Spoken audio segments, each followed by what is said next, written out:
Part 1. The strange encounter. It was a chilly October evening, and Brian had just finished a long shift at the diner where he worked. He lived in a small, quiet town in the middle of nowhere, and his drive home usually took him through dark, winding roads. The streetlights were few and far between, casting eerie shadows on the pavement. That night, something felt off. A sense of dread hung in the air, though Brian couldn't quite put his finger on it. As he pulled into his driveway, something caught his eye in the rearview mirror. Two small figures stood at the end of his street, barely visible in the dim light. They were kids, maybe 10 or 11, and they were just standing there, not moving. Strange, he thought, but he brushed it off and went inside, locking the door behind him.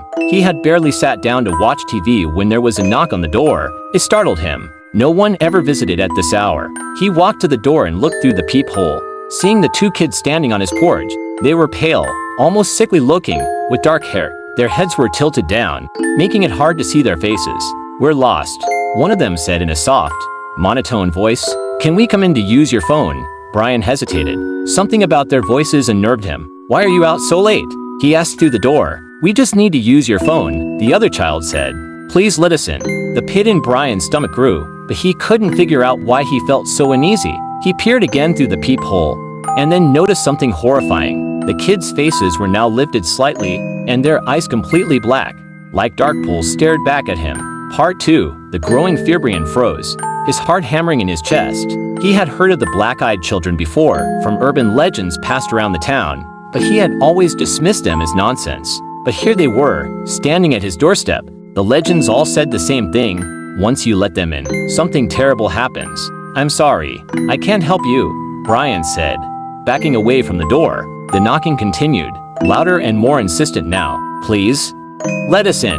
We won't hurt you," one of the children said, but there was something in their tone that was cold and unnatural. Brian's mind raced. He backed into his living room and grabbed his phone, frantically dialing 911. The call wouldn't go through. The screen flickered before his phone went dead, as if the battery had been drained. The lights in the house flickered too, plunging him into momentary darkness. Panic surged through him. He raced to the windows, pulling back the curtains to see if the kids were still there. They were gone. He breathed. Suddenly, a loud bang came from the back door. They were there too. Brian didn't know what to do. His pulse quickened as the banging echoed through the house, becoming almost deafening. He shouted for them to leave, but the knocking continued, relentless and cold. Part 3. The terrifying realization. Brian quickly ran to his bedroom and locked the door, shaking with fear as he placed a dresser in front of it for additional security. His heart pounded as the knock on the door grew fainter but more persistent. He had heard about the black-eyed children taunting if he could survive the night without them. But tonight felt forever. Every strange sound in the house and gust of wind made his heart race. Finally, the knocking stopped abruptly. The house was silent. Brian stayed in his room, refusing to leave until the sun broke. The moment dawned, he cautiously opened the door to see no one. His house was still empty, relieved but temporary. Fearing something was wrong, he dialed Mark's cell phone. Instead, it was his house phone. He heard whispers and a voice whispering, "We'll be back." Mark's voice was low and serious. "Brian, are you okay?" Brian frowned. "My phone was dead. There was nothing he could have done." "That's just it," Mark said. "I didn't call your cell. I called your house phone.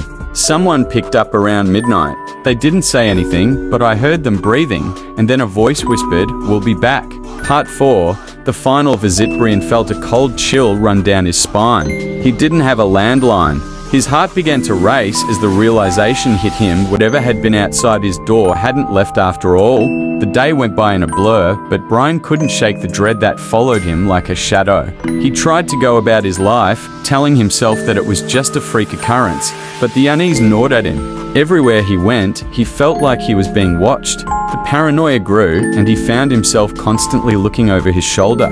That night, as he tried to sleep, there was another knock at the door. It was soft this time, almost polite. His blood ran cold. He lay in bed, paralyzed with fear, praying it was just his imagination. But the knock came again, more insistent. He grabbed his phone, turning it on to check the time. It was midnight. His heart pounded in his chest as the knock echoed through the house once more. This time, it was followed by a voice, a child's voice, soft and pleading. "Please let us in. We're cold and lost." Brian didn't move. He couldn't breathe.